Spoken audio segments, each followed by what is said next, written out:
우리 2023년도 10월 7일 이후 오늘날까지 이스라엘에서 일어나는 이 전쟁 한번 타임라인을 한번 살펴보겠습니다. 중요한 사건들 중심으로 10월 7일에 1200명의 민간인과 군인들을 포함해서 하마스가 3000명 이상의 테러리스트들을 투입을 해가지고 학살하는 일이 일어났습니다. 그래서 진짜 홀로코스트 이후에 가장 많은 유대인 대량 학살이 이때 일어나게 되었다. 이렇게 지금 시작이 됐습니다. 그래서 10월 28일에 이스라엘군이 가자지구로 진입을 해 들어가고요. 11월 24일 날 1차 휴전이 일어나죠. 인질들 몇 명을 하고 그다음에 팔레스타인 아랍인 죄수들하고 맞바꾸는 그런 교환이 이때 일어납니다. 2024년으로 넘어와서 4월 1일에 시리아 안에 있는 이란의 영사관을 이스라엘이 공습을 하죠. 그곳에는 이란군은 시리아군과 직접적으로 군사동맹 안에서 이란군 장성이 이때 들어가 있었고요. 그 장성에 참모진들이 이때 7명 정도가 이 영사관 안에 모여 있었고, 이것을 이스라엘이 타격을 해서 폭격을 합니다. 이것에 대한 반응으로 4월 13일 날 수십 년 만에 처음으로 이란이 이스라엘의 본토 공격을 감행하죠. 드론과 미사일들로. 그런 일들은 여러분 뉴스를 통해서 다 보셨을 겁니다. 4월 19일 날 이스라엘이 보복 공격을 합니다. 이스라엘이 한 보복 공격은 이때만 해도 이란은 아예 반응조차 안 했어요. 그런 공격 없었다라고 그렇게 했습니다. 그리고 나서 이제 다시 7월 31일에 하마스 1인자죠. 정치국의 1인자 하니에가 제거됐습니다. 이란에서 제거됐죠. 이란의 새로운 신임 대통령 취임을 축하하러 간 하니에를 아주 희한한 방법으로 딱 요 사람하고 경호원 한 사람, 요 두 사람만 제거가 됐어요. 이란이 자존심에 상처를 입었어요. 자기 대통령 취임에 축하하러 들어온 하마스의 수장이 암살당한 거예요. 이란이 충격받아 있는데 9월 27일에는 이번에는 레바논이에요. 레바논의 헤즈볼라의 수장 나스랄라가 제거됐어요. 이제 보시면 아시겠지만 전부 다 이란이 뒤에서 밀고 있는 그런 단체들의 수장들이에요. 죽어나갔어요. 세 번째로 9월 29일에는 예멘 후티의 거점이 되는 항구 도시를 공습을 했어요. 그래서 하마스, 헤즈볼라, 후티 세 개의 공통점 뭐예요? 다 히읗으로 시작한다.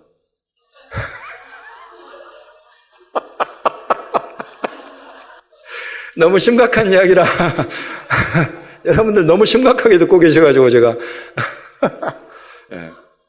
하마스, 헤즈볼라, 후티 전부 다 히읗으로 시작하죠.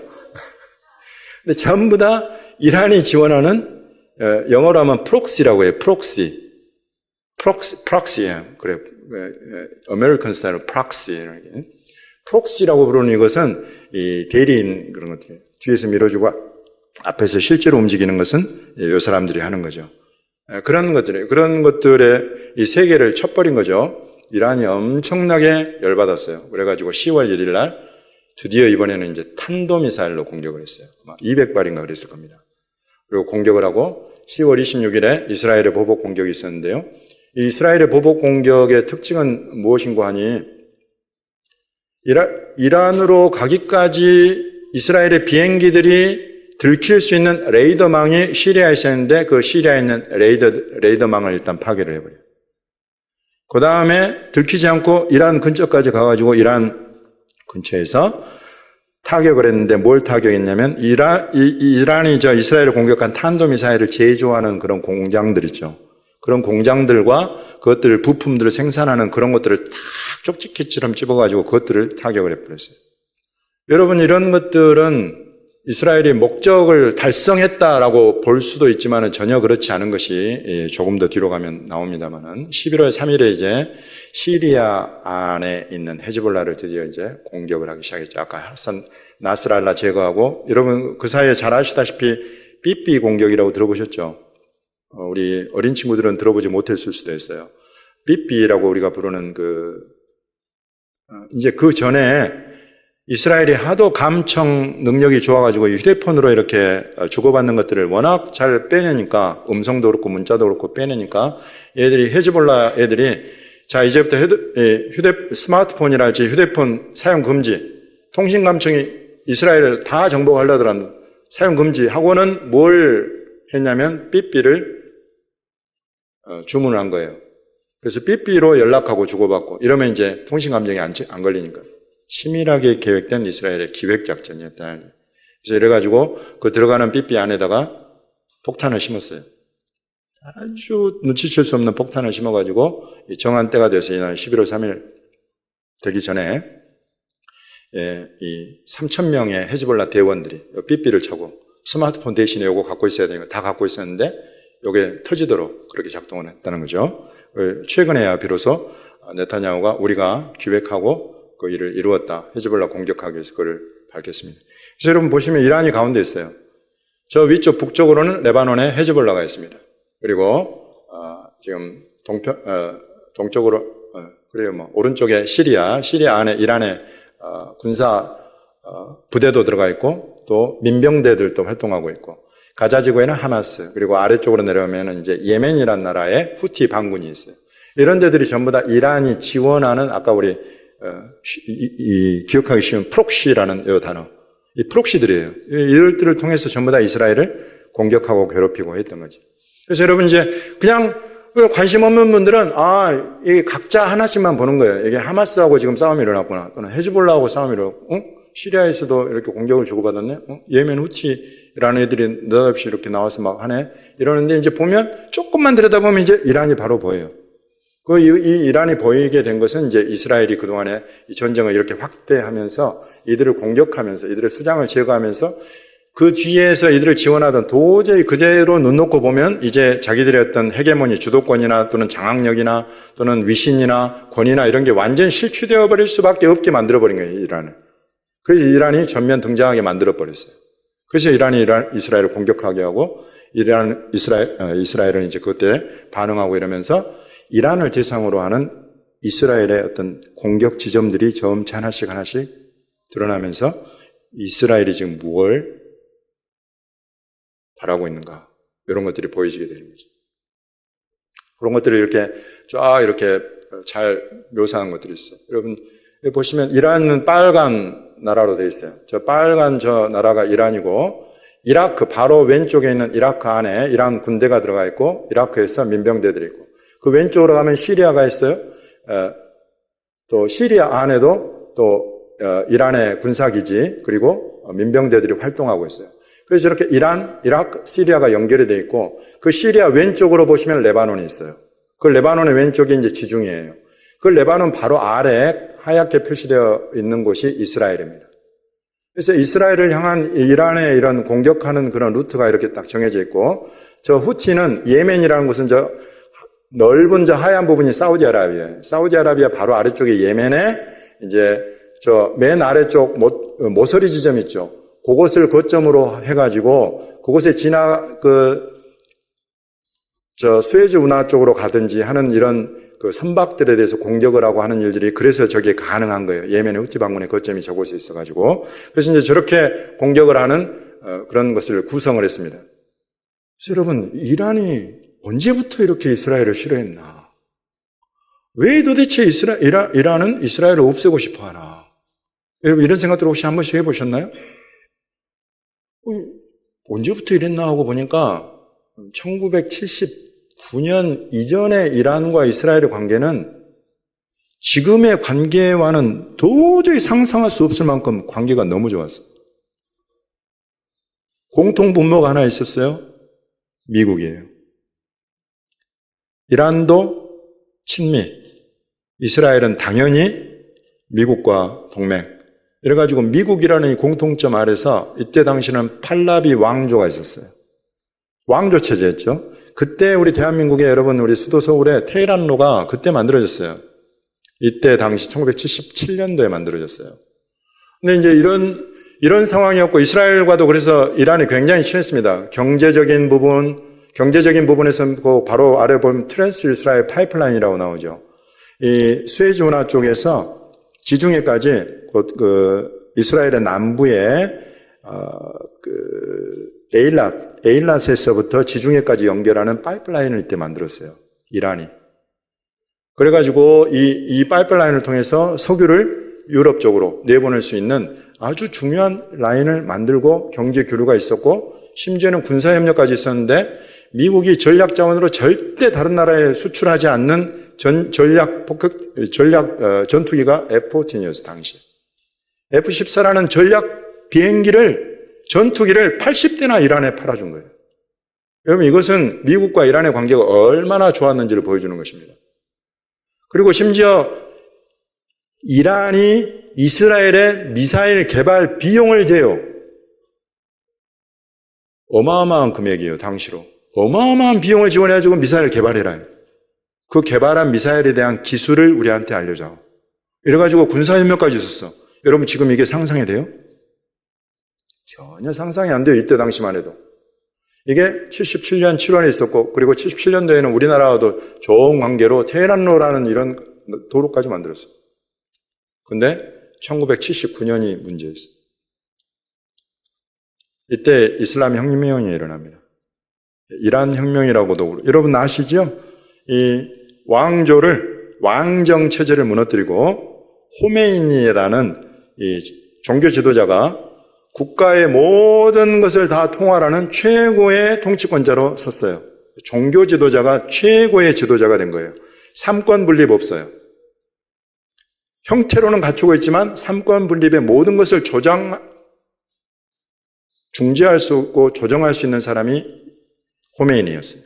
이 사람이 딱 나타나고는 입헌군주제 이게 무너져 버립니다. 그리고는 이슬람 종교 지도자가 최고 권력을 가지는 이슬람 공화국이 만들어져 버린 신정체제.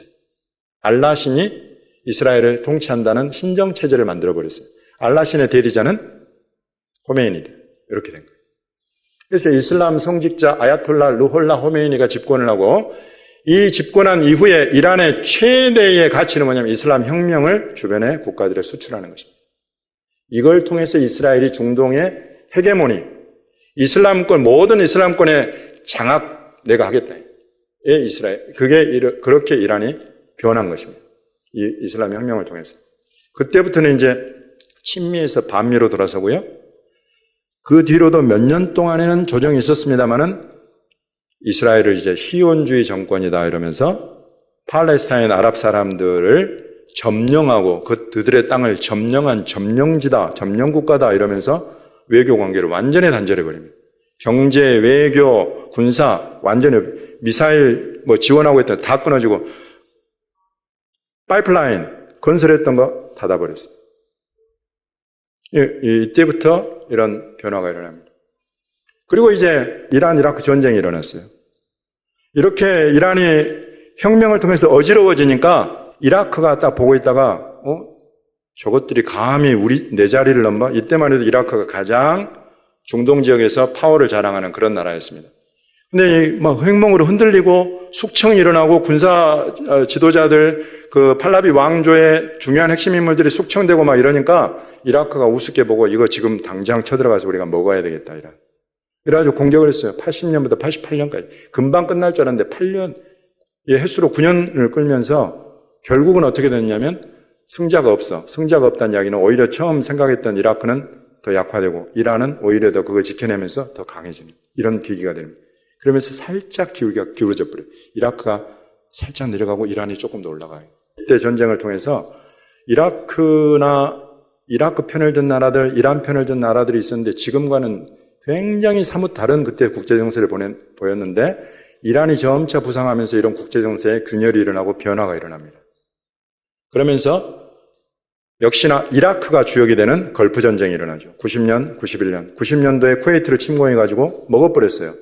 그러고 나니까 미국이 절대 그만 두고 볼 수가 없어요. 왜냐하면 쿠웨이트는 미국과 더불어서 친미로서 석유 자원에 있어서 아주 중요한 나라예요. 그래서 그걸 그대로 둘 수 없다 그래가지고 연합군대를 일으켜가지고 순식간에 이라크 군대를 쳐서 쿠웨이트를 다시 회복하고 이런 전쟁이 걸프 전쟁입니다. 이때 이스라엘이 스커드 미사일 공격을 받죠. 왜냐하면 이라크가 이스라엘을 공격해야 주변의 아랍국들, 이슬람 국가들로부터 지원을 자기가 이끌어낼 수 있다고 생각을 하는 거예요. 여러분, 이게 중동의 패권을 지향하는 이슬람 국가들, 아랍 국가들의 전형적인 특징이에요. 이스라엘을 공격하면 이슬람 국가들, 아랍 국가들이 다 내 편을 들 것이다라고 생각하는 가장 기본적인 베이스가 있어요. 이걸 바탕으로 해가지고 쐈어요. 스쿼드 메달 40기를. 그때 막 이스라엘에 예배하던 분들, 중보기도 하던 분들이 막 방공으로 들어가서 그곳에서 기도하고 그랬던 이후 스토리들이 많은데, 그 공격을 이스라엘이 지금으로 보면 당연히 보복해야지. 눈에는 눈, 이에는 이, 받은 대로 돌려준다. 이게 이스라엘 원칙인데 이때는 참았어요. 정세를 제대로 읽은 거죠. 제대로 읽고 참아가지고 이라크만 죽어나가고, 그래 몇 달 만에 그냥 전쟁 끝나버렸어요. 그래서 이라크 패퇴하고 이라크는 더 약해져 버립니다. 그리고 2003년도부터 2011년도까지 이번에는 더 긴 제2차 걸프 전쟁이 일어났는데 이것도 이라크예요. 지금 여러분 이런 이란 이라크 전쟁, 1차 걸프 전쟁, 2차 걸프 전쟁을 통해서 사망한 전쟁의 당사국들만 해도 여러분 최소 300만 명이 사망을, 600만 명의 부상자가 나와요. 거의 막 합하면 1000만 명 가까운 이런 사람들이 죽거나 다치거나 하는 그런 일들로 지금 80년도부터 11년까지 30년 동안의 이런 전쟁이 결국은 어디를 약화시켰냐면 이라크를 완전히 약화시켜버립니다. 이라크는 여러분, 이라크에 유명한 강이 있죠. 여러분 아시는 강 이름 한번 말씀해 보세요. 이라크에 흐르는 유명한 강. 유브라데강, 유프라테스 강, 티그리스 유프라테스.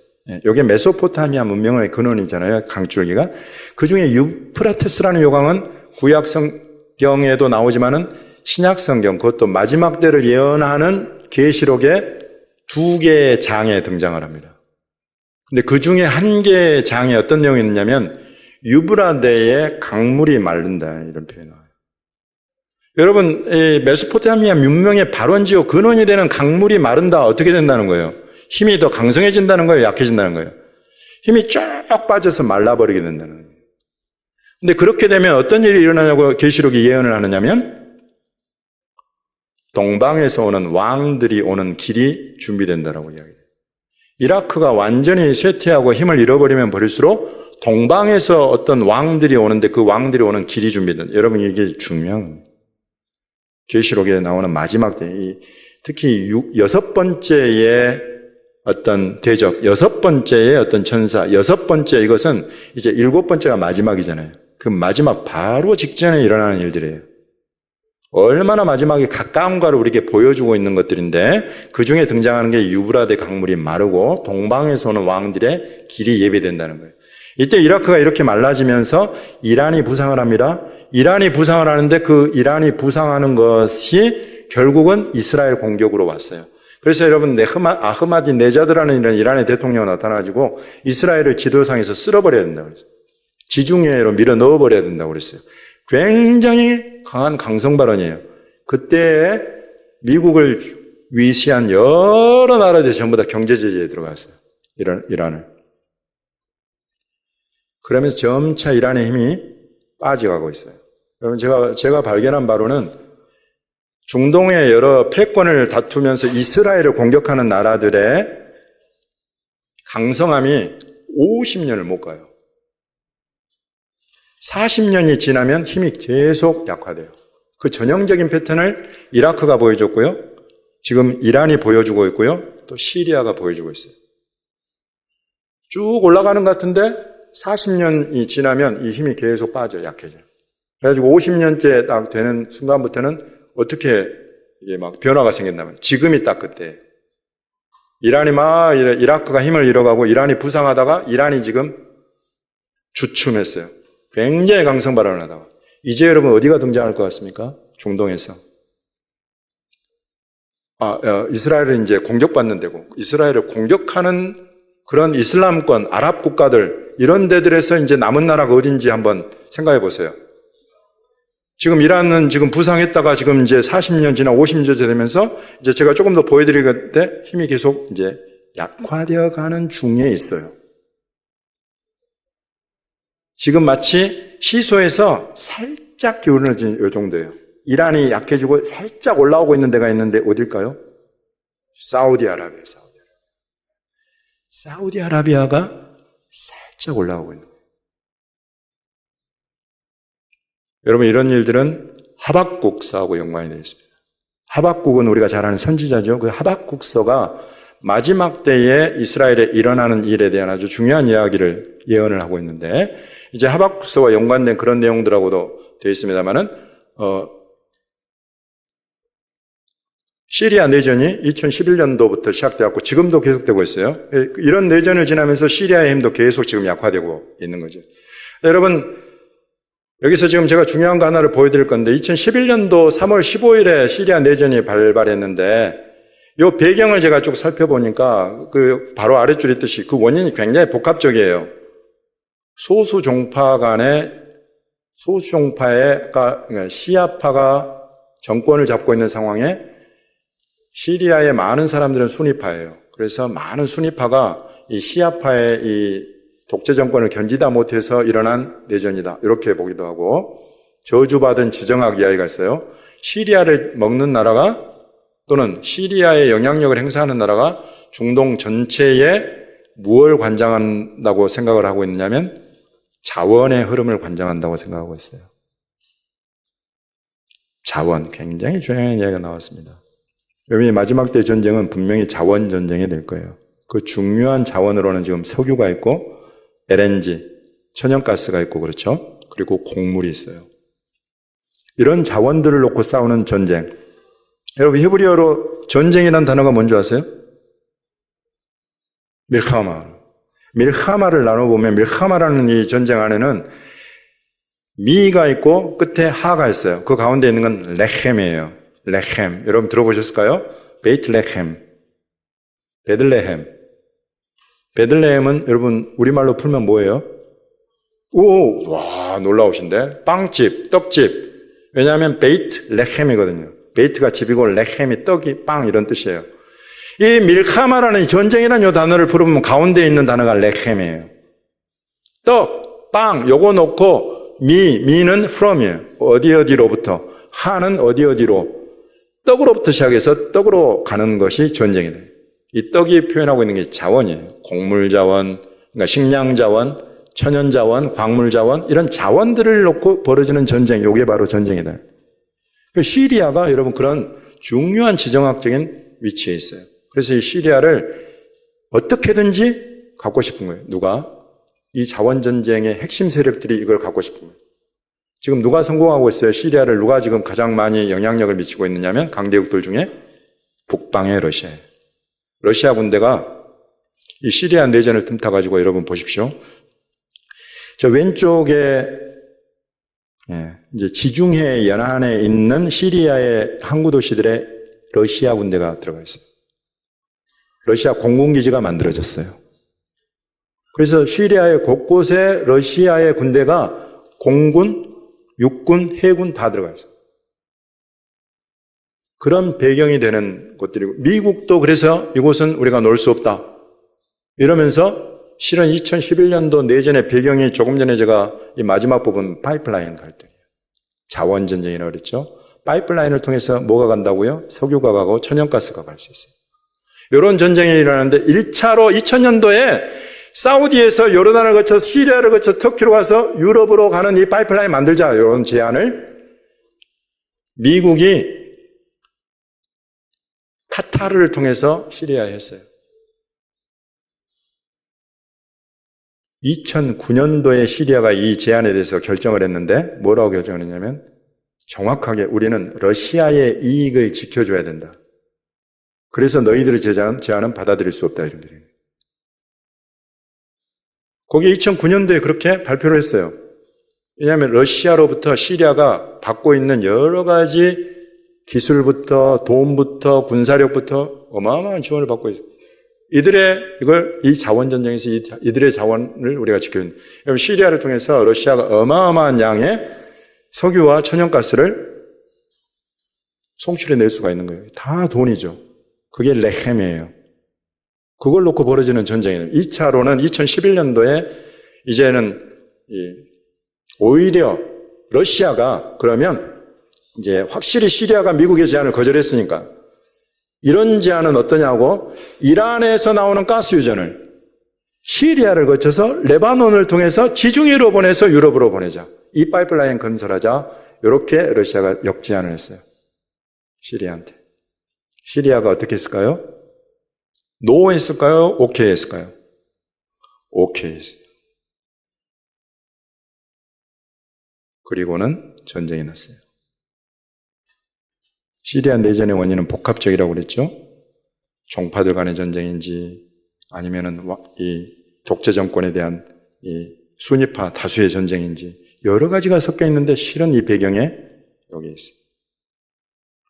전쟁이 나가지고 2011년도 러시아의 저 제안이 지금 어떻게 됐을까요? 13년이 지났는데 아예 첫 삽을 못 떠요. 요게 만약에 됐으면 이 러시아에서부터 이란 결국 이제 이란 가스 유전이 저렇게 만들어지면 시리아에다가 딱 받기만 하면 러시아로부터도 이렇게 가버리는 거예요. 요것이 요 전쟁 때문에 지금 완전히 멈춰졌대요. 중동 정세에 아주 중요한 내용입니다. 이게.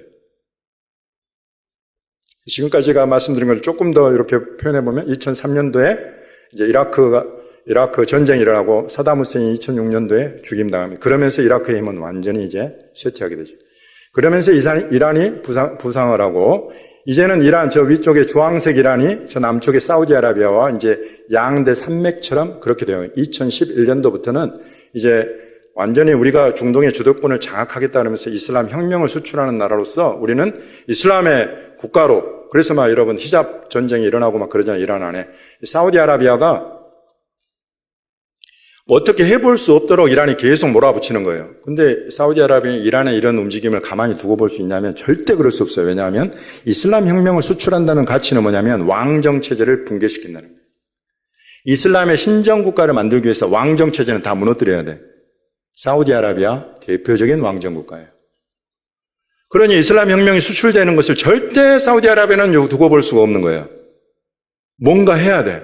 이란을 약화시켜야 돼.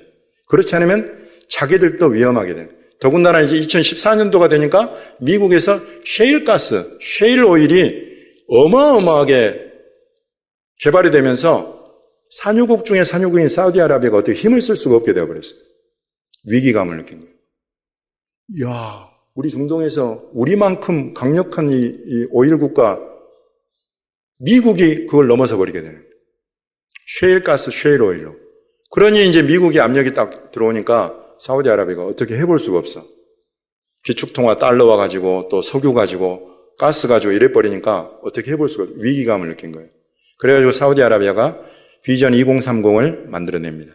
비전 2030의 핵심은 가스 오일머니에 의존하는 것으로부터 우리가 다른 곳으로 움직여가야 되겠다. 해가지고 국가를 관광 정책을 만들고 도시 개발을 하고 스마트 도시를 건설하고 이런 어떤 새로운 형태의 어떤 자원을 끌어들일 수 있는 것들을 만들어가는 거예요. 그 대표적인 것들이 이제 여러분 지금 시내산이 어디 있냐? 그러면 지금까지는 우리가 이집트 반도, 시내반도에 있다고 그랬는데 지금 새로운 여러 가지 주장들은 아랍의 성경대로 갈라디아서에서 사도 바울이 이야기한 대로 아라비아 반도에 있는 시내산 그것은 결국 사우디아라비아에 있는 시내산으로 추정되는 그곳이다. 근데 그곳에 지금 관광단지를 만든 거예요. 사우디아라비아. 2019년도에 만들었는데 2020년도에 코비드 터져가지고 이게 망해버렸어요. 여전히 가능성은 있어요. 이제 이렇게 이란이 만약에 쇠퇴하고 사우디아라비아가 준비했던 이런 관광 프로젝트, 해양 레저 산업, 도시개발, 스마트 도시 산업 이런 것들이 만약에 그대로 이제 탄력을 받게 되면 여러분 이집트를 찾아갔던 전 세계 수많은 기독교인 순례자들이 사우디아라비아로 가게 돼요. 그 돈이 어마어마한 거예요. 그 관광 수입이. 그런 것들을 지금 차곡차곡 만들어가고 있어요. 물론 순탄하지는 않습니다. 좀 전에 제가 말씀드린 사우디아라비아 코비트처럼. 그러는 중에 이스라엘은 이제 차곡차곡 아랍 국가들하고 평화협정을 맺어가는데 1979년도에 이집트하고 93년도에 팔레스타인하고 아라파트하고 그 이차크 라빈하고 오슬로 협정을 통해 가지고 두 국가를 수용을 하면서 팔레스타인하고도 평화협정을 만들고 94년도에 이게 일어나니까 94년도에 요르단하고 평화협정을 맺고 이렇게 진행이 돼요. 하나씩 이 아랍국들 안에 이스라엘과 평화협정을 맺어가는 나라들이 늘어가요. 그래서 여러분 여기 보시면 오른쪽을 보시면 이스라엘이 저 가운데 있고 저 파란색의 나라들은 공식적으로 이스라엘과 외교관계를 맺고 있는 나라들입니다. 평화협정을 맺고 외교관계를 맺고 있는. 저보다 더 약한 하늘색 같은 저 색깔들은 완전히 협정을 맺지는 않았지만 상당히 근접해 있는 그런 나라들. 그 안에 지금 사우디아라비아가 들어가 있죠. 사우디아라비아가 이스라엘하고 만약에 평화협정을 맺게 되면 어떻게 될까요? 여러분, 이게 만들어내는 지각변동이라는 것은 어마어마합니다. 제가 다시 말씀드리지만 중동 전쟁의 핵심 중의 핵심은 자원 전쟁이에요. 곡물과 천연가스, 석유, 광물 이런 것들의 움직임이 어디에서 어디로 향하느냐 이걸 결정하는 거예요. 이게 지금 중동 정세의 패권을 만들어내고 있는 거예요. 그러는 중에 트럼프 다시 등장합니다. 럭비공 같은 트럼프가 나타나더니 2020년도에 아브라함 협정이라는 것을 추진했어요. 아랍에미리트가 참여하겠다고 했어요. 바레인이 참여한다고 했어요. 전부 다 사우디아라비아 주변에 있는 나라들이에요. 그리고는 북아프리카의 모로코가 여기에 참여했어요. 아브라함 협정에. 그리고는 수단이 참여했어요.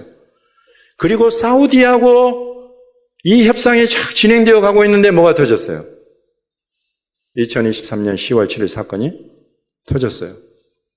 그럼 이건 이란이 사우디를 견제하는 중동 전세 전쟁인가? 맞습니다. 전부가 아닙니다. 그래서 지금 아브라함 협정에 참여한 나라들이에요. 여러분 보십시오. 저 사우디아라비아는 아직 아닙니다만은 지금 사우디아라비아는 이제 2002년도에 사우디아라비아가 평화안을 냈어요. 중동 평화안을, 이스라엘 평화를 위해서, 중동의 평화를 위해서 이스라엘과 팔레스타인 아랍 국가, 이 두 국가를 세우자 이런 평화안을 냈어요. 2002년도에. 그리고는 2020년도에 아브라함 협정이 일어난 거예요. 그러니까 사우디가 그렇게 강력한 이제 사우디라는 이 나라가 이 평화를 추구를 하고 평화를 위해서 우리가 이렇게 하면 되겠다라고 제안한 것이 두 국가. 이스라엘을 나눠서 이스라엘도 있고 팔레스타인 나라도 있고 하면 자기는 이 평화를 위한 모든 것에 동참하겠다. 곧 2020년도에 아브라함 협정에도 내가 참여하겠다. 이런 이야기를 하는 거예요. 그리고는 2023년도에 하마스의 학살 침공이 일어납니다. 그러니까 중동의 헤게모니 개념에 일종의 패러다임 전환 이게 일어나고 있는 거예요. 이란을 중심으로 한 것은 전부 다 이슬람 혁명 수출 때문에 일어나는 테러와 전쟁. 이게 반드시 수반되게 됐어요. 이슬람 혁명이라는 것은. 이란이 그걸 보여줬고요. 이란이 실제로 일어나는 거 보면서 사우디가 엄청 겁을 먹었어요. 그렇게 강력했던 팔라비 왕조가 일순간에 무너져. 사우디아라비아의 그 왕조도 어느 순간 무너질 수 있다는 이런 그런 것들을 수출하는 거예요. 지금. 밑에 민중들이요. 일어나라, 봉기하라 이거예요. 이슬람을 위해서 일어나라는 거예요. 알라를 위해서 일어나라. 신정을 위해서 일어나라는 거예요. 젊은이들이 어마어마하게 반응합니다. 실제로 이것에 동조한 많은 젊은 층들이 각 나라에서 여러분 굉장한 소요와 분열을 일으켰어요. 근데 이제 그런 테러와 전쟁을 중심으로 한 이란의 헤게모니를 사우디아라비아가 야 우리 그러지 말자. 이제는 우리 그럴 때 지났다. 평화와 번영을 노래해보자. 사우디가 제안하고 있는 거예요. 그러면서 저곳이 시내산이 있을 거라고 추정되고 있는 알요즈 산이라는 사우디아라비아 중심에 그곳에 지금 관광 복합지를 만듭니다. 이곳이 사우디아라비아의 북서쪽이죠. 북서쪽 저 지역 시내반도하고의 사이에 그래서 이제 출애굽 때에 저곳으로 홍해 바다를 건넌 곳이 저곳이었을 것이다라고 지금 주장하는 그런 책들도 나오고 그러잖아요. 얼마나 기독교인들이 궁금해. 아마 저곳이 제대로 지금 되면 많은 사람들이 가고 싶어 할 거예요. 그리고는 이런 해양 레저 센터를 그곳에다 또 만들어요. 직선, 더 라인이라고 하는 이런 200km인가? 이런 관광지, 그 다음에, 그런 산악 관광지에다가 저런 직선 도시를 만들어서 완전히 스마트 도시로 만들어서 저곳에 사는 사람들이 완전히 새로운 신세계를 경험하게 만들겠다. 해가지고 저런 정도의 길이로 지금 170km로 나오고 200m의 이 큐백 스타일로 하고 쫙 도시를 개발해서 170km에 해당하는 걸 만들겠다는 거예요. 이런 다양한 형태의 오일머니 말고 다른 어떤 대체 끌어들일 수 있는 여러 가지를 지금 개발하고 있으면서 사우디아라비아가 하마스 전쟁 직전에 일어난 일을 말씀드립니다. IMEC라고 되어 있는데 India, Middle East, Europe Economic Corridor 그래가지고 인도에서 작년에 G20 정상회담이 열렸습니다. 이때의 MOU, 양해각서가 체결된 것이 인도에서 아랍에미리트로 가고 아랍에미리트에서 사우디아라비아를 거쳐서 요르단으로 들어가고 요르단에서 이스라엘 명하고 이스라엘의 지중해에서 그리스, 유럽으로 직통하는 운송로를 만들겠다. 말하자면 일종의 파이프라인 같은 그런 개념이죠. 그런 개념을 만들겠다는 거예요. 요거를 인도, 미국, 아랍에미리트, 사우디아라비아, 프랑스, 그 다음에 독일, 이탈리아, 요르단, 그리고 유럽연합까지 여기 양해각서에 서명을 한 거예요. 무슨 일이 일어났을까요? 여러분 이 경로를 잘 기억하십시오. 이 경로입니다. 인도에서, 아랍에미리트에서, 사우디아라비아에서, 요르단에서, 이스라엘에서 지중해 거쳐서 유럽으로. 요거는 뭐냐면 중국이 지금 만들어가고 있는 일대일로 정책이에요. One Belt, One Road. 여러분 비단길 잘 아시죠? 그게 과거의 비단길을 더 확장해가지고 육로로 해서 유럽까지 쫙 가는 그걸 까만색으로 표현을 했고요. 파란색은 해로, 바닷길로 해가지고 결국 유럽까지 진정되는 요것이 원 로드 개념이에요. 그래서 해상 비단길, 요게 파란색이고 육상 비단길은 까만색으로 되어 있어요. 중국이 지금 저걸 시행해 가고 있어요. 저거하고 조금 전에 여러분 보셨던 요 IMEC 요거하고 딱 보면 중국이 만들어가고 있는 요걸 기가 막히게 관통하고 있는 거예요. 중국이 지금 추진하고 있는 것은 너무 멀고 너무 돌아가는 경우예요. 그러나 그것을 완전히 직선거리로 만들어버리는 것이 인도 G20에서 만들어낸 그 경로예요. 그게 2023년도 9월 9일에 그게 양해각서가 체결됐어요. 바로 한 달 후에 하마스가 느닷없이 진짜 우리가 생각했잖아요. 저건 계란으로 바위치기 아니야? 저런 무모한 전쟁을 일으킨다고? 더군다나 전 세계의 비난을 받을 저런 학살을 일으키면서까지? 우리는 누구나 이제 눈치챘어요. 아, 저거 자기들이 한 게 아니라 이란이 시켜서 한 거구나. 그 정도는 이제 누구나 다 알아요. 자기들 힘으로는 안 된다는 거 아니까 이란이 분명히 든든한 뒷배가 있겠다. 근데 지금 이스라엘이 계속 그래서 이란을 지금 전쟁의 판 안으로 끌어들였어요. 그리고 보니까 이란이 생각보다 그렇게 세지가 않아요. 이란만으로도 이런 일을 할 수가 없는 거예요. 트럼프 정부 때 유엔 대사를 지냈던 여성 유엔 대사가 있어요. 니키 헤일리라는 대사가 내가 여러분들한테 자료는 공개할 수 없지만 하마스에 자금을 댄 것이 중국이다. 무기와 군사력을 공급한 것이 러시아다. 여러분 이런 주장을 했어요. 이제 하마스 전쟁은 단순히 중동 패권을 놓고 일어난 전쟁이 아닌 거예요. 이 자원 전쟁의 가장 한복판에서 일어난 전쟁이 지금 하마스가 일으킨 전쟁. 요것의 핵심은 사우디아라비아예요. 사우디아라비아가 이걸 허락을 했어요. 양해각서 체결했어요. 요르단을 거쳐서 이스라엘로 간다? 사우디아라비아가 여러분 지금 이게 정치적인 이해로 봤을 때 절대 이해할 수가 없는 게 이 결정이에요. 근데 이렇게 결정을 했어, 사우디아라비아. 왜냐하면은 팔레스타인의 두 국가안이라는 평화안을 자기들이 내민 걸 수용하지 않으면 절대 이스라엘하고 어떤 형태로든지 우리는 인정할 수 없다 이랬는데 요거만큼은 하겠다고 한 거예요. 그러니까 사우디아라비아 들어가고 이스라엘 들어가고 이스라엘에서 바로 지중해로 유럽으로 연결되는 이것이 만들어진다?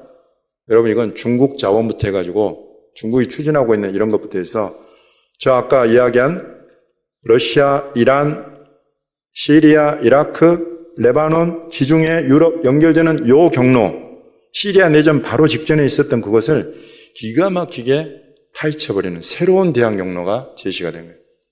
그리고는 바로 전쟁입니다. 첫 삽을 뜰 수가 없어요. 전쟁 때문에. 그래서 여러분 지금 이 배경 안에 이런 자원 전쟁이 얼마나 지금 바탕에 깔려 있는가, 이 중동 정세 안에. 여러분 이게 어디로 가느냐면요, 에스겔 38장으로 가요. 북방의 군대가 평안히 살고 있는 이스라엘을 쳐들어와 가지고 공격해 들어오는데 나중에 결국 다 죽어. 왜냐하면 우리 하나님께서 그때 개입하신다고 약속하셨거든요. 근데 그때 뭐하러 들어온다고 여러분 기억나세요? 그 북방의 군대가 이스라엘 와서 뭐 한다고 하는지? 노략하고 약탈하고 그 재산을, 자원전쟁이에요. 자원을 가지려고, 장악하려고, 빼앗으려고 하는 그런 전쟁을 놓고 북방의 군대가 내려온다는. 그때 우리 하나님께서 개입하겠다. 그게 곡과 마곡 전쟁이잖아요.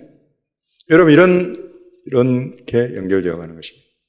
지금 얼마나 이게 가까워졌냐면 아까 제가 다시 말씀드리면 이라크의 유브라데 강, 그것이 말라버려요. 이라크에 완전히 힘이 빠져버렸어요. 그리고는 이곳으로 이란 군대가 들어가. 이란 군대의 배경에 중국과 러시아가 있어요. 중국 대표적으로 이 이라크의 동쪽에 있는 나라, 동방에 있는 왕들이 오는 길이 만들어져 버린다. 이런 예언들이 이렇게 연결이 되어 갑니다.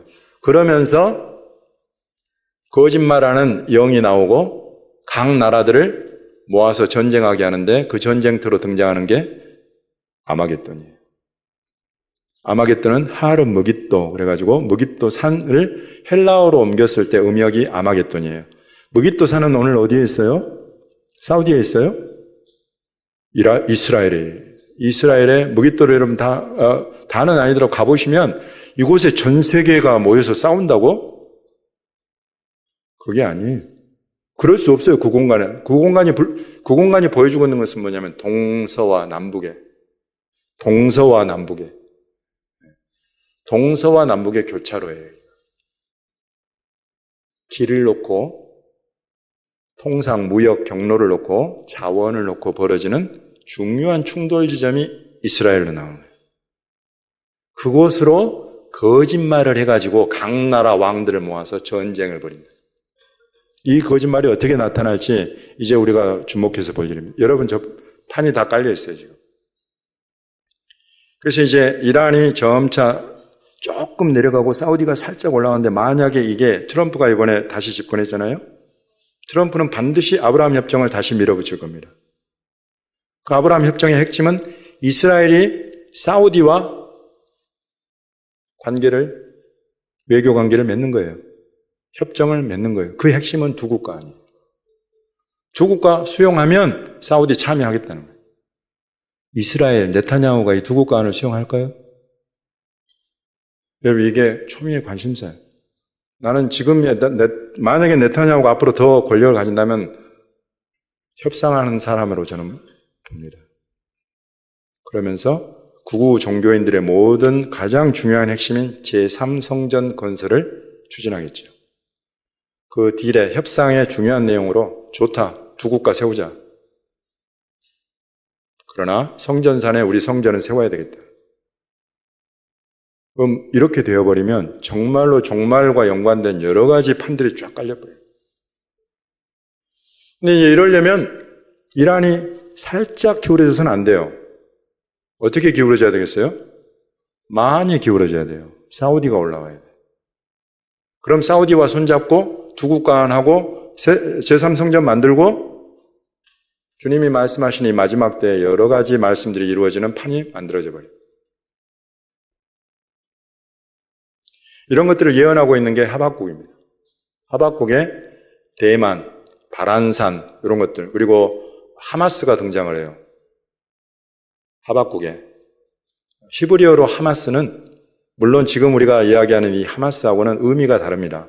이 하마스는 이제 아랍어로서 의미가 다른데 히브리어로는 이 하마스가 그대로 옮기면 폭력이에요. 폭력, 테러 이런 뜻이에요. 근데 그게 하박국에 등장을 해요. 초반부에 몇 번 등장을 해요. 그러면서 왜 하나님이 이 하마스를 허락하시냐 이런 하박국 선지자의 탄원이 우리 하나님 앞에 드려지죠. 하나님이 이제 하박국 선지자로 깨닫게 하신 것이 이전 시대에 갈대아 사람들을 하나님이 왜 일으키셨는지 생각해 봐라요. 갈대아 사람들은 여러분 바벨론을 중심으로 움직였던 그 주변에서 움직였던 굉장히 강포한 그런 세력들입니다. 사정없이 포악을 행하고 그 일대를 휩쓸어 버리면서 장악한 그런 세력들이죠. 갈대아 사람들. 그래서 흉포함의 특징인 이 사람들이 갈대아, 그 사람들을 생각해봐라. 하나님이 그들을 왜 자기 백성인 이스라엘에까지 그 갈대아 사람들로 오게 했느냐?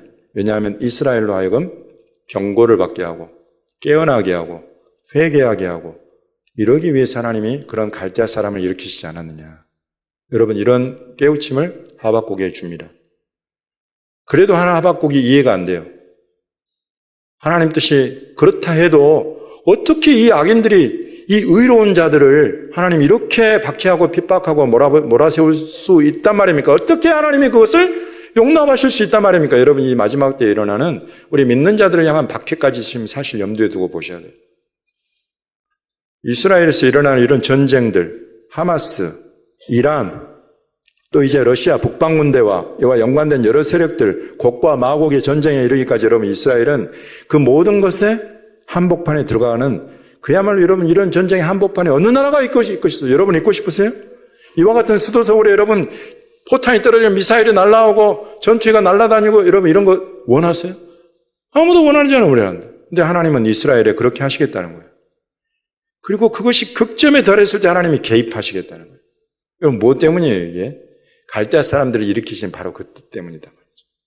이스라엘 유대인들로 하여금 정말 우리 하나님 앞에 회개하고 돌이킬 수 있는 그런 기회를 만들어 가신다는 거예요, 하나님이.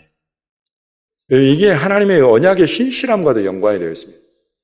하나님이 너무나 신실하셔서 저와 여러분이 정말 못된 길로 갈 때 절대 두고 보실 수가 없는 거예요. 그 처음에는 회초리를 들어요. 회초리를 들어서 종아리를 때리세요. 정신 차려라 이놈아, 이 길은 네가 갈 길이 아니야. 우리 엄마 아빠가 나에게 하듯이 하나님이 회초리를 드시는 거예요. 그렇게 하나님이 이스라엘을 다루세요. 근데 이게 깨닫지를 못해. 회초리가 작대기로 변해. 작대기가 몽둥이로 변해. 여러분 이런 형태, 전쟁이 점차 더 격화되어 가는 거예요. 이스라엘 목이 얼마나 뻣뻣한지 그 많은 어려움들 속에서도 물론 그것들 속에서 돌아옵니다. 여러분 지금 우리 밀지 박사님이 너무나 놀라운 메시지를 전해주셨어요. 1차, 2차 대전을 지나고 홀로코스트 지나면서 그런 고난을 통해서 예수 믿는 유대인들의 숫자는 너무나 계속 증가해 온다는 거예요. 100만 명이 넘는 숫자까지 지금 오게 된 이 과정 속에 하나님의 1차 대전, 2차 대전, 홀로코스트 이런 것들을 다 지나게 하셨단 말이에요. 이와 같은 일들이 마지막 때에 일어나는 거예요. 그래서 여러분 이스라엘이 지금 수많은 전쟁을 휩쓸리고 때로는 지금은 막 굉장히 강력하게 미국의 지원을 받아가지고 여러분 잘하고 있는 것 같지만 여러분 만약에 그 미국이 흔들려 버리면 어떻게 될까요?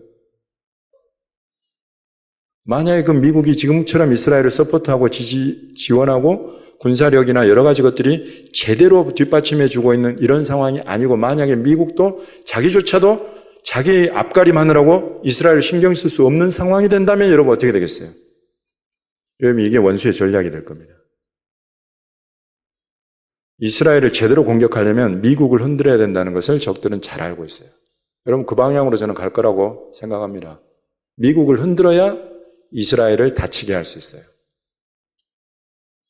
지금같이 강력하게 항공모함 보냈고 이 위성으로 막 지원하고 이래서 날아오는 수많은 것들을 순식간에 다 없애버릴 수 있는 이런 정도의 지원이 일어나는 상황에서는 이스라엘을 어떻게 해볼 수가 없습니다. 근데 정말로 이스라엘에 타격을 미치고 싶으면 미국을 괴롭힙니다. 그래서 미국은 이제 트럼프 대통령 등장하고 아브라함 협정 풀어가고 사우디를 키워가고 이란을 약화시키고 여러분 분명히 이것은 트럼프의 정책이 될 겁니다. 그렇게 되어 가는 것을 가만두고 보고 있겠어요, 적들이? 여기서 제가 말하는 적들은 여러분들 상상에 맡길게요. 움직임이 반드시 있고 미국을 공격하게 되고 이런 것들을 통해서 이스라엘로 이런 전쟁은 하나님이 왜 이스라엘을 허락하시느냐? 더 많은 수의 유대인들이 그들의 왕 메시아 예수께로 돌아올 수 있도록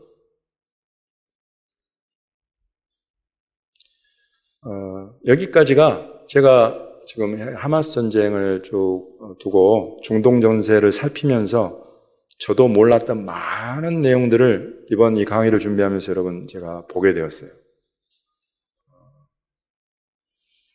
이런 아까 제가 말씀드린 이런 이스라엘을 공격하는 중동의 나라들 40년이 지나고 50년째 들어가는 해부터는 그 힘이 계속 약화되어 가더라. 이건 여러분 제가 알고 있었던 사실이 아니라 이 나라들을 쭉 살피고 조사하면서 그냥 드러난 역사적인 팩트예요. 근데 이제 북방의 이 군대는 이스라엘이 어떻게 해볼 수 없을 정도로 강력하게 밀고 오는데 하나님이 그것을 친히 그때 개입하신다고. 그래서 제가 라인에 대해서 계속 라인은 이제 길이고 로드고 이런 것들인데 완전히 자원 전쟁이라는 것은 완전히 길싸움이다 이거죠. 그래서 이제 저것은 아제르바이잔 통해 가지고 조지아 거쳐서 터키 거쳐서 유럽으로 향하는 현재 존재하고 있는 파이프라인입니다. 저건 이제 저번에 러시아가 조지아 침공했을 때 유럽이 굉장히 긴장했던 것이 저 조지아를 지나고 있는 저 파이프라인을 러시아가 어떻게 하면 어떡하나. 근데 실제로 그때도 그랬고, 그러니까 조지아 침공했을 때, 또 우크라이나 침공하고 이럴 때, 유럽이 굉장히 이런 자원의 흐름 속에, 고통을 받았죠. 왜냐하면 그들이 의존하던 대부분이 러시아에서, 북방에서 왔거든요. 근데 그 러시아 전쟁을 일으키는 조지아에게, 우크라이나에게 전쟁을 일으킬 때, 체첸에 전쟁을 일으킬 때, 이런 형태로 유럽 쪽을 압박을 가한 거예요. 자기가 하고 있는 이런 전쟁 행태에 대해서 이런 따로 큰 어떤 행보를 취하지 못하도록 가스관 밸브를 잠궈버리면 돼요. 가스값이 올라가든지, 그때 한번 겨울에는 유럽 쪽에 굉장히 이것 때문에 추위로 고통받게 되고 이러니까 이제 미국 쪽에 봐라 너희들 러시아에 그렇게 의존도가 높더니 러시아가 이걸 결국 무기 자원화하지 않느냐, 자원 무기화하지 않느냐. 실제로 이제 유럽연합국들이 난리가 난 거예요. 이런 것들을 경험을 하면서. 우크라이나 전쟁 때도 그렇고. 이런 라인 전쟁은 뭐 어마어마합니다. 지금 이스라엘이 중동에서 핵시설을 계속 공습을 하죠. 1981년도에 그때 이라크가 가장 큰 위협이었어요. 중동에서 이스라엘을 봤을 때. 그때 이라크가 핵시설, 핵개발을 시작을 하고 그것을 완전히 그 원자로 가령 핵무기를 만들어낼 수 있을 정도로까지 되지 않은 상황에서 이스라엘이 이라크를 쳐버립니다. 오페라 작전이라고 부르는데 그걸 통해 가지고 이라크가 더 이상 핵시설을 만들어내지 못할 정도로 공격을 해버렸어요. 시리아에도 과수원 작전을 해가지고 여러분 북한에서 시리아에 이 핵개발 지역으로 가서 기술을 넘겨주고 실제로 경수를 만들고 이런 부분들 그때 뉴스에 많이 나왔습니다. 공습당했을 때 그 현장에 북한 기술자들이 있었다 이렇게 지원을 받고 시리아에서도 핵개발이 되고 있었는데 그것도 가서 때려버렸어요. 이런 것들이 전부 다 미국과의 협의가 이루어지든지 국제정세를 살피면서 이스라엘이 가서 때립니다. 어떨 때는 미국이 반대해도 상관없이 가서 때려버릴 때가 있어요. 그럼 그만큼이 중동에 핵을 보유한 나라가 있다는 건 이스라엘의 존재 자체의 위기가 된다라고 생각하고 있기 때문에 그렇죠. 그리고 이스라엘은 1960년대에 지금 디모나라고 부르는 네게브와 유다 광야 그 접점 지역이나 또는 네게브 지역이라고 보면 되는데 그곳에다가 지금 이제 거의 비공식적인 핵 보유 국가입니다. 공식적으로 확인만 안 했지 모르는 사람이 없을 정도죠. 핵은 우리는 가져야 된다 해가지고 그때 핵을 만들 때 미국조차도 속이면서 만들었어요. 미국도 중요한 시점에는 속아 넘어가 버린 그 정도로 이스라엘이 이게 생존의 전망을 걸었어요. 그러니 이스라엘 말고 다른 나라들에서 핵 개발을 한다, 핵무기를 가진다, 이거는 이스라엘로서는 절대 용납을 안 합니다. 그래서 이라크 때렸고, 시리아 때렸고, 또 이란에 여러분, 나탄즈 핵시설을 공습했다, 이런 소리 듣고 또 이란의 핵 개발 관련된 여러 과학자들이 여러 가지 형태로 제거되고, 이런 것들을 여러분 뉴스에서 들어보셨을 거예요. 여러분 이런 것들은 전부 다 이스라엘이 주변 나라들에는 절대 핵을 가질 수 없도록 하겠다. 여러분 이렇게 하면 누가 또 좋아하겠어요? 이스라엘 말고 다른 나라들이 핵을 개발하고 가지려고 하는데 핵무기를 못 가지도록 이스라엘 이렇게 때리면 좋아할 나라가 하나 있어요. 사우디아라비아. 다른 어떤 이란이나 이런 이라크, 시리아 이런 데서 핵이 개발되고 핵무기를 가진다? 주도권을 완전히 빼앗기게 되는 거예요. 사우디아라비아. 그러니까 사우디도 이런 공격들을 묵인해요. 이스라엘이 이런 공격들을. 이제 핵 개발이 가장 위험 수위에 도달한 나라가 어디입니까?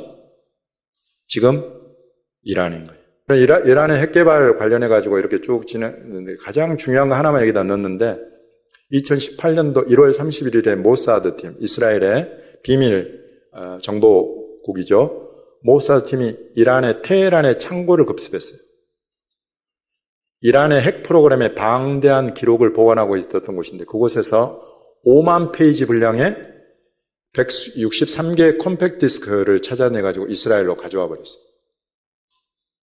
문화재 수탈은 들어봤지만 핵 개발 관련 자료를 이렇게 훔쳐내가지고 갖고 왔어요. 뭐 하려고 그랬겠어요? 이란이 거짓말하고 있다는 것을 알리기 위해서. 이란은 우리는 평화적인 목적으로 발전소, 전기랄지 이런 것들을 위해서 우리가 이거 하고 있지 절대 핵무기 개발 안 한다 그랬어요. 전 세계에 그렇게 이야기를 했어요. 그런데 이스라엘이 이걸 훔쳐내가지고 네타냐후가 공개해버렸어요. 전부. 아예 모든 사람이 지금도 여러분 유튜브 들어가면 이거 네타냐후가 설명하고 있는 영상이 바로 확인이 돼요. 4월 30일에 네타냐후는 이스라엘이 이란이 핵무기 프로그램이 없다고 거짓말했다는 것을 증명하는 약 10만 개의 비밀 파일을 입수했다고 발표를 했어요. 테헤란이 2015년도에 핵 협정 이후에도 미래 사용을 위해서 핵무기 노하우를 확대하기 위해서 노력했다는 그런 주장의 모든 증거 자료들이 나와버린 거예요. 이란이 거짓말한 거예요. 이란은 핵무기를 갖고 싶어하는 거예요. 60년대 이스라엘이 핵무기를 가진 이후부터 중동에 우리가 헤게모니를 주도권을 잡으려면 핵무기는 필수다라고 생각합니다. 그때부터 계속 이 꿈을 꾸고 있는 거예요. 그러니 지금 이스라엘 정부는 어떻게 하고 싶겠어요? 지금 이제 트럼프 대통령 취임하고 이란은 분명히 약화되는 쪽으로 트럼프가 정책을 분명히 시행할 겁니다. 그건 확실해요. 사우디를 키우려고 할 겁니다. 그리고 이스라엘로 하여금 아브라함 협정에 들어오도록 사우디로 하여금 들어오도록 계속 풀어가려고 할 겁니다. 그것이 트럼프가 2020년도에 시작한 가장 중요한 중동 정책입니다. 근데 이제 이런 배경 속에서 우리가 하박국을 봤을 때 우리 하박국 1장에 하박국 선지자가 부르짖습니다. 여호와여 내가 부르짖어도 주께서 아니하지. 어느 때까지입니까? 내가 강포로 말미암아 외쳐도 주께서 구원하지 않습니다. 어찌하여 내게 죄악을 보게 하시며 폐역을 눈으로 보게 하십니까? 겁탈과 강포가 내 앞에 있고 변론과 분쟁이 일어났습니다. 저기 나오는 강포 두 번 나오죠. 2절에 한 번, 3절에 한 번. 저게 하마스예요. 참 아이러니합니다. 물론 문자적으로 그대로 지금 현재 하마스와 이 하마스를 연결한다는 것은 제가 아까 언어 차원에서 아니라고 말씀을 드렸습니다만 그냥 이게 지금 현실이에요. 하마스로 일어난 이 학살 사건은 여러분 정말 이스라엘이 어찌해 볼 수 없이 그냥 당했어요. 그 배경은 이제 반드시 드러나게 될 것입니다. 그러나 어찌됐든지 당했어요. 하나님 우리 인질들을 구해 주십시오. 하나님이 이 일을 풀어주시고 해결해 주십시오 하는데 이 일은 계속 커지더니 변론과 분쟁이 전 세계적으로 확산됐어요. 이스라엘이 나쁜 놈들 여기까지 와버렸어요. 요 하마스 요 사건 때문에. 하나님 도대체 왜 이러시는 겁니까 우리한테 이러는 거예요. 하박국 선지자가. 하박국 2장으로 넘어오기 전에 하나님이 갈대아인에 대한 아까 제가 말씀드린 그 내용을 말씀하십니다. 그런 자들을 하나님이 일으켜서 이스라엘로 고통당하게 하시는 데에는 하나님이 반드시 가지신 뜻이 있다. 그리고 하박국서 2장으로 넘어갑니다. 그래도 안 되겠습니다 하고 부르짖으니까 하나님께서 하박국에 이 묵시는 정한 때가 있나니 그 종말이 속히 이르겠고 결코 거짓되지 아니하리라. 비록 더딜지라도 기다리라. 지체되지 않고 반드시 응하리라. 보라 그의 마음은 교만하며 그 속에서 정직하지 못하나 의인은 그의 믿음으로 말미암아 살리라. 여러분 이 말씀은 지금 우리 사도 바울에 의해서 또 우리 저와 여러분에게 얼마나 은혜를 끼친 말씀인 줄 저는 잘 알고 있습니다. 근데 놀랍게도 이 말씀이 지금 이스라엘에게 주시는 우리 주님의 메시지인 거예요. 이스라엘 이런 선지자들이 보기에 지금 일어나는 주변에 영향력 있는 사람들, 이런 고통과 강포와 이런 모든 것들이 일어나는 그 배경에 있는 리더십들은 봅니까? 지도자들은 다 마음이 교만하고 그 속에 거짓이 가득해. 정직한 것이 없어요. 그것들로 인해서 하박국이 너무나 속이 상하고 하나님 앞에 엎드려서 기도하고 하나님 정말로 새로운 그런 지도자들 세워줄 수 있지 않습니까? 새로운 지도급 나라들 세워줄 수 있지 않습니까? 어떻게 이렇게 강포하고 하마스 폭력과 테러를 일삼고 전쟁을 일삼는 그런 세력들을 우리 이스라엘에게 주십니까? 하나님 말씀하십니다. 이 묵시는 정한 때가 반드시 이루어진다. 그것은 이런 모든 움직임들, 이런 악한 왕들, 악한 나라들 속에 하나님이 추구하시는 가장 중요한 메시지는 의인은 믿음으로 말미암아 산다는 것입니다. 이것을 기억하는 모든 전쟁, 테러, 지금 전 세계를 뒤흔드는, 심지어 미국까지 뒤흔들고 있는 반유대주의의 어마어마한 변론과 분쟁의 일들, 이러한 모든 상황 속에서 주님은 믿음을, 저와 여러분에게 믿음을 가지라라고 말씀하십니다. 하나님이 살아계신 것과 이 모든 일들 가운데 주관자로 모든 것을 계획하시고 선지자를 통해서 미리 말씀하시고 그것들을 경영하고 이루시는 하나님을 신뢰하고 믿으라는 것입니다.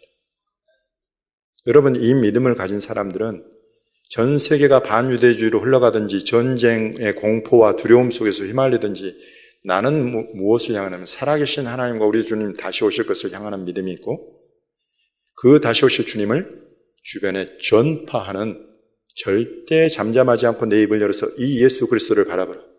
이 믿음이 이 모든 흔들리는 상황 속에서 유일하게 우리에게 살 길이다. 하나님이 오직 이것을 찾고 구하고 바라고 계신다. 이것이 이 시대의 메시지입니다. 강포한 자들, 갈대아인이 일어나고 하마스가 일어나고 이런 하마스로 대변되는 이 세대 중동을 이끌어가는 이런 테러와 전쟁의 상황들 속에서 단 하나의 메시지를 찾는다면 하나님은 오직 나의 의인은 믿음으로 말미암아 산다는 것입니다. 이 믿음을 가지십시오. 그리고 이 믿음을 전파하십시오. 이 믿음을 유대인과 이스라엘에게 전파하는 것이 하박국 선지자의 사명인 것입니다. 그리고 저와 여러분, 우리 한국교회의 사명인 줄로 저는 믿습니다. 우리 이달 저녁 시간까지 해서 우리 미치 목사님이 정말 저와 여러분을 향한 이 시대의 우리 한국교회를 향한 중요한 메시지를 마무리 정리하실 거예요. 여러분, 이분이 지금 이렇게 들어와서 한국교회를 향해서 이렇게 연구하고 살핀 것들을 나눈다? 정말 전문가 중에 전문가. 유대인 전도, 유대인 선교에 있어서 최고의 전문가예요, 이분은. 자타가 공인하는 사람입니다. 신학적으로도 그렇고 사역으로도 그렇고 지금 CPM이라는 이곳에 29년 동안 혼자 해먹고 있어요.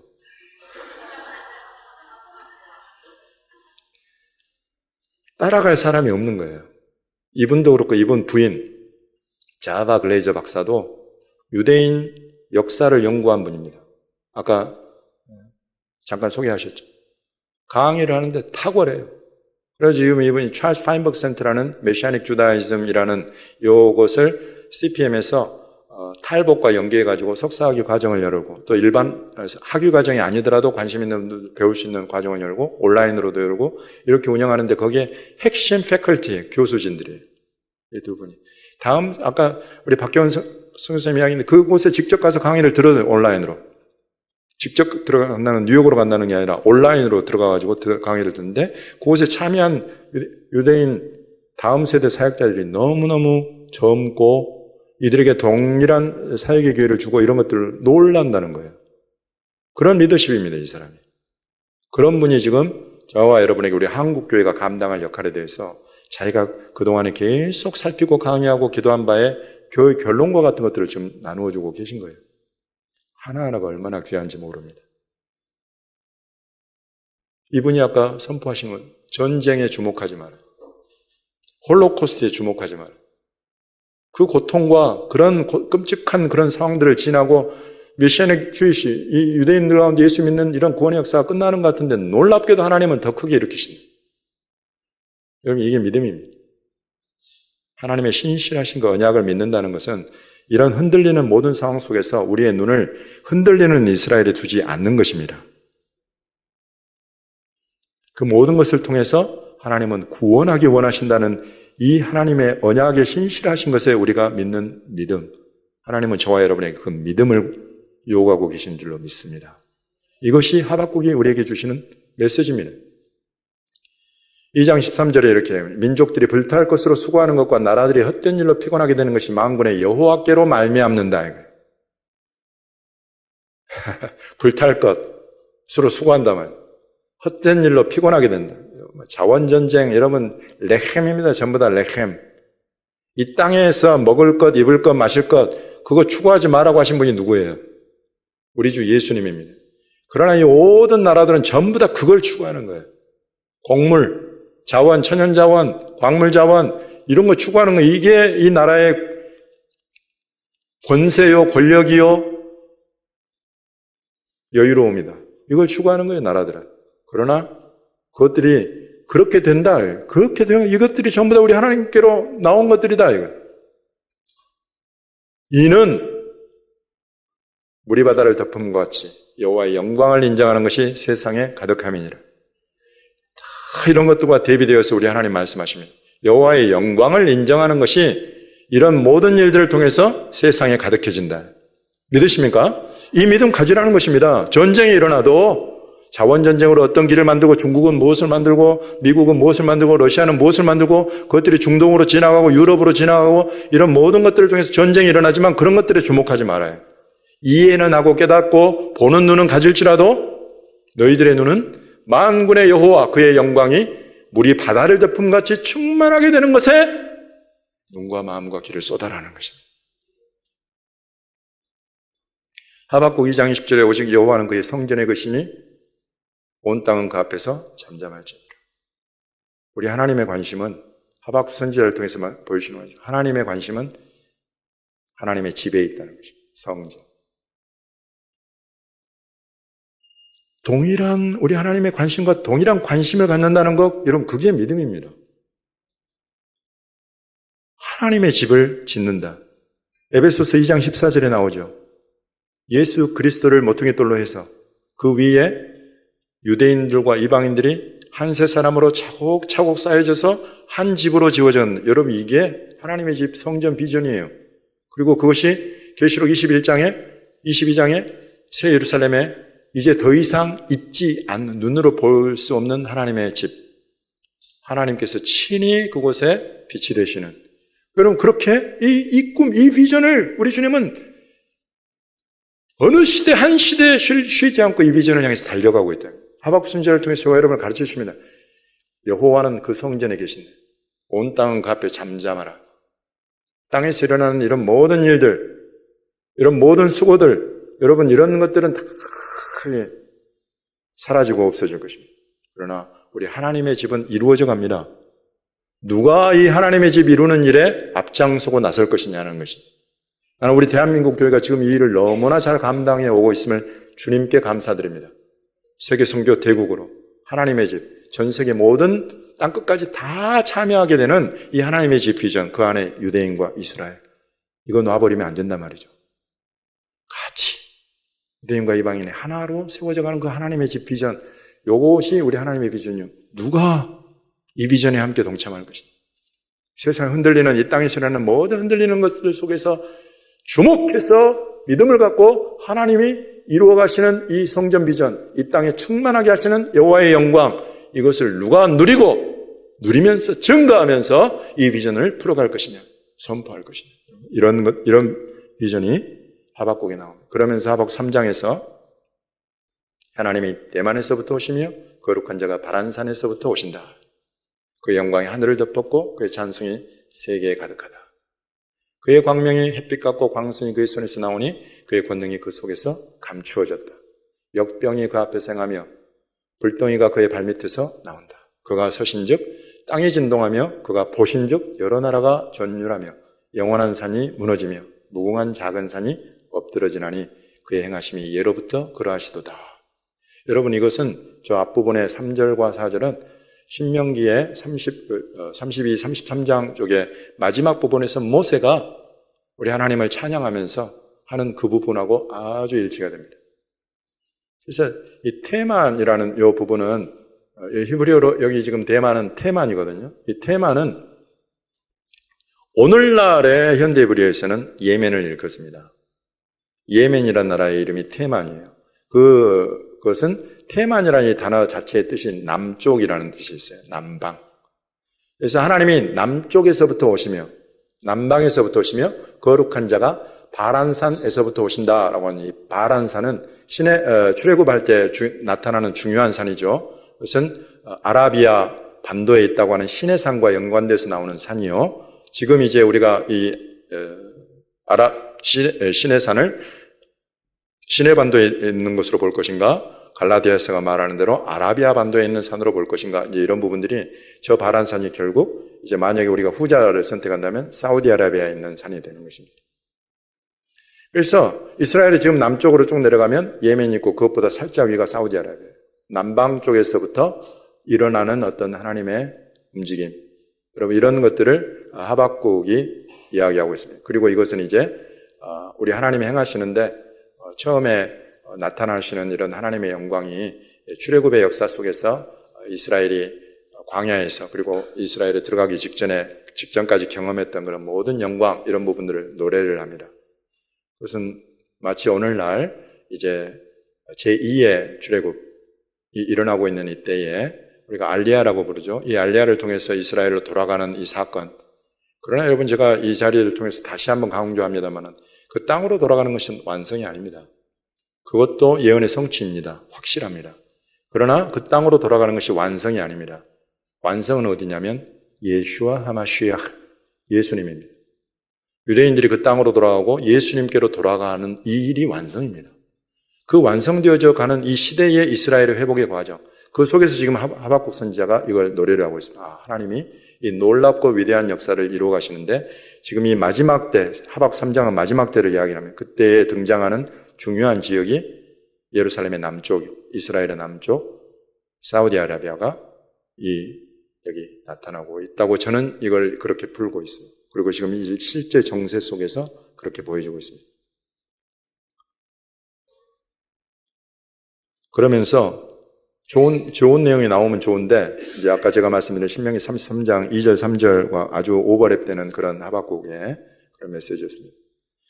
이런 일들이 결국 아까 하박국 3장에 그렇게 시작이 되고 그 뒤로 그러면 굉장히 어려움을 겪는 이스라엘에 대한 이야기. 그리고 마지막은 뭐냐면 여러분 잘 아시는 하박국 3장의 마지막 부분. 비록 포도나무에 열매가 없고 무화과에 열매가 없고 오양간에 소가 없을지라도 여호와로 인하여서 기뻐하게 되는 선지자의 모습이 보이는 것입니다. 여러분 이스라엘은 그 고난과 그 황폐함과 피폐함을, 그 고통과 고난을, 그 전쟁을 거의 지나면서 하박국 선지자의 이 찬송을 부르게 될 줄로 믿습니다. 정말로 그들의 하나님, 그 하나님이 보내신 구원자 예수 그리스도, 그로 말미암아서 내가 만족한다는 이 노래가, 이 찬송이 하박국 선지자에 비해서 마지막에 터져 나왔던 것처럼 이 마지막 때에 이스라엘이 그 찬송을 부르면서 그들의 왕 메시아이신 예수님 앞에 노래하게 될 날, 이 날이 반드시 주어질 줄로 믿습니다. 이제 이런 것들이 하박국의 메시지라면 아까 제가 말씀드린 유브라데 길, 그래서 이제 여기에서 여섯째 천사가 큰 대접을 큰 강 유브라데에 쏟았다. 그래서 강물이 마르고 동방에서는 왕들의 길이 예비되었다. 이제 이런 부분에 대해서 아까 중동 전세 속에서 이라크가 완전히 약화되면서 그곳에 이란의 세력이 부흥해오고 지금 이란의 뒷배경에 중국이 들어오고 러시아가 들어오고 이런 부분을 제가 말씀드렸습니다. 이렇게 지금 움직여가고 이것은 결국 아마겟돈으로 이끌어져 간다. 이런 부분들. 그것이 에스겔서 38장에 이제 북방에 있는 이 나라를 하나님이 끌어내가지고 이스라엘 38장 11절에 성벽도 없고 문이나 빗장이 없어도 염려 없이다 평안히 거주하는 백성에게 나아가서 물건을 겁탈하고 노력하리라 이렇게 말씀하십니다. 그러면서 황폐하였다가 지금 사람이 거주하는 땅 이스라엘 예루살렘에서 모여서 짐승과 재물을 얻고 세상 중앙에 거주하는 백성 세상 중앙 이스라엘을 말하는 것입니다. 그들을 치고자 한다. 이럴 때 이제 곡과 마곡 나오고 스바, 드단, 다시스 상인 부자들 뭐 이런 것들도 나오는데 이런 것들은 결국 북방군들을 하나님이 이끌어 오시는 것이 그것과 연관되어서 나타난다 이렇게 말씀하십니다. 그래서 이런 것들이 이제 이 전쟁의 배경에 대한 설명이라면 오늘날 이제 이와 반대로 평화를 놓고 일어나는 일 대표적인 게 아브라함 협정이라고 말씀드렸습니다. 이 가운데 미국이 있고 사우디아라비아가 있고 이제 이스라엘이 있어요. 사우디아라비아가 이곳에 들어오기 위해서는 팔레스타인 독립국가가 세워진다는 것. 이스라엘은 만약에 이걸 수용한다면 지금 도저히 불가능해 보이는 제3성전을 세우는 것을 조건으로 걸고 그것이 이루어져 버리면 많은 수의 유대인들이 두 국가로 세우는 것에 찬송하게 될 것이다. 여러분 이렇게 움직여가는 것의 핵심이 아브라함 협정이에요. 근데 여러분 예수님이 이렇게 요한복음 8장 뒷부분에 아브라함과 연관돼서 중요한 말씀을 하십니다. 그러므로 예수께서 자기를 믿은 유대인들에게 이르시되 너희가 내 말에 거하면 참으로 내 제자가 되고 진리를 알지니 진리가 너희를 자유롭게 하리라. 그들이 대답하되 우리가 아브라함의 자손이라 남의 종이 된 적이 없거늘 어찌하여 우리가 자유롭게 되리라 하느냐. 예수께서 대답하시되 진실로 진실로 너희에게 이르노니 죄를 범하는 자마다 죄의 종이다. 종은 영원히 집에 거하지 못하되 아들은 영원히 거하나니 그러므로 아들이 너희를 자유롭게 해야 너희가 참으로 자유하리라. 나도 너희가 아브라함의 자손인 줄 안다. 그러나 내 말이 너희 안에 있을 것이 없으므로 나를 죽이려 한다. 나는 내 아버지에게서 본 것을 말하고 너희는 너희 아비에게서 들은 것을 행한다. 이렇게 해요. 여기서 말씀하시는 예수님께서 내 아버지라고 하는 분은 누구십니까? 우리 하나님이시죠.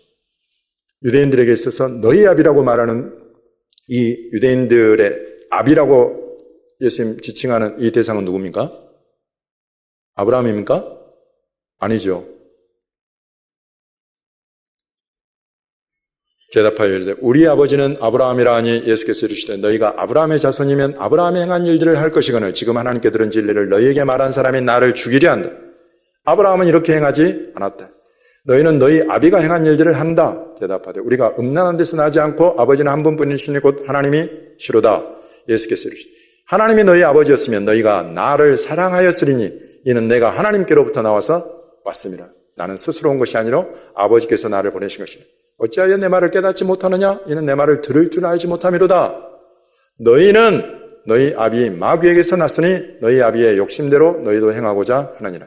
그는 처음부터 살인한 자요 진리가 그 속에 없으므로 진리에 서지 못하고 거짓을 말할 때마다 저것으로 말하나니 이는 그가 거짓말쟁이요 거짓의 아비가 되었습니다.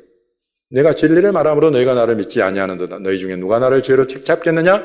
내가 진리를 말하는데도 어찌하여 나를 믿지 아니하느냐? 하나님께 속한 자는 하나님의 말씀을 듣나니 너희가 듣지 아니함은 하나님께 속하지 아니하였기 때문이다. 아브라함의 자손인 줄 나도 안다라고 한 유대인들을 지금 보고 예수님 말씀하시는 것입니다. 아브라함 협정의 핵심이라는 것은 뭐냐면 다 우리 아브라함의 자손들 아니냐? 누가? 이스라엘이 그리고 사우디아라비아가 이삭이 이스마엘이 전부 다 아브라함 자손 아니냐? 그러니 우리가 손을 잡자 이거예요. 이게 아브라함 협정입니다. 아브라함 자손들 다 모여라 이거예요. 사우디아라비아와 이런 데들은 전부 다 아랍이라고 우리가 부르죠. 오늘날 이 아랍의 조상을 이스마엘로 우리가 보고 있습니다. 그래서 아랍 나라들, 아랍 민족들은 전부 다 이스라엘과 형제들이니 손잡자 이거예요. 이란은 뭐냐? 아리안족이에요. 족 자체가 다르고 바하사의 후예들이에요. 페르시아. 이란 왕따 시키잖아요. 이란 왕따 시키고 우리 아랍 민족들 이스라엘 손잡자예요. 아브라함의 자손들 아니냐? 얼마나 좋아요 여러분. 그걸 지금 풀어가고 있는 거예요. 그렇게. 근데 예수님 말씀하십니다. 진짜 아브라함 협정이 제대로 된 아브라함 협정이 되려면 예수님을 죽이려고 해서는 안 된다는 거예요. 여러분 지금 움직이고 있는 이 아브라함 협정은 예수님이 아예 없습니다. 그러므로 여러분 아브라함 협정을 통해서 어느 한순간에 평화와 번영을 추구하고 그것들을 이루어갈 수는 있어요. 그러나 여러분 거기에 우리가 휘둘려서는 안 된단 말이죠. 우리의 관심은 예수 그리스도로 말미암아 지어지는 하나님의 집이요. 예수 그리스도로 말미암아 이 온 아브라함의 자손들의 나라, 아랍 나라들과 이스라엘에 예수 그리스도의 이 복음이 편만하게 증거될 것과 우리와 동일한 이 믿음이 그곳에 선포되고 그 믿음을 가진 사람들이 일어나도록 하는 것, 오직 이것이 마지막으로 이 말씀을 통해서 예수님께서 마지막 미혹이 평화를 놓고 초대하는 것은 큰 미혹입니다. 그러나 여러분 이 속에 예수님이 없이 진행이 된다고 한다면 평화를 가장한 거짓말이에요. 저는 아브라함 협정을 지금 그렇게 보고 있습니다. 그리고 이것이 성경적으로 그래요. 아브라함의 자손, 진짜 아브라함의 자손이라고 한다면 나를 사랑하게 된다. 왜냐하면 아브라함이 나를 사랑했기 때문에. 그것이 예수님 하신 말씀이에요. 그러므로 여러분, 우리의 관심과 기도는 아브라함 협정이 성공적으로 진행되는 그것은 1차적입니다. 그것은 전쟁과 테러를 벗어나서 평화와 번영으로 가는 길이니 하나님 참 좋아 보입니다. 이 일이 잘 되게 해주십시오 라고 기도할 수는 있어요. 그러나 우리가 이것이 우리 주님이 우리 주님의 나라와 영광과 집을 위해서, 성전을 위해서 풀어가시는 그런 방법과 수단은 아니다는 것을 여러분 명확하게 구분하시고 우리가 할 일은 우리가 해야 되는 거예요. 이것이 우리 교회에게 맡기신 사명이요 부르심인 줄 믿습니다. 여기까지입니다. 기도하고 마치겠습니다. 주님, 우리 주님은 주의 종 선지자들을 통해서 앞으로 하실 일들을 말씀하고 보이지 아니하시고는 행하심이 없다고 하신 말씀을 기억합니다. 지금 이때까지도 그리고 우리 주님 오실 때까지 일어날 모든 일들을 주의 종 선지자들을 통해서 또 주의 친히 주의 입을 통해서 말씀해 주신 것을 감사드립니다. 이곳에 모인 사랑하는 귀한 주의 아들, 딸들 한 사람 한 사람 주님 그 말씀하신 바 선지자를 통해서 미리 말씀하신 모든 것들을 하나님 각 사람에게 합당한 빛을 비춰주시되 주의 지혜와 계시의 영인 성령으로 감동해 주시어서 아버지여 오늘 풀어주신 것들을 더욱 잘 활용해서 앞으로 일어나는 모든 일들을 성경적으로 성령 안에서 바라보면서 깨어있는 사람들 다 되게 하여 주옵소서.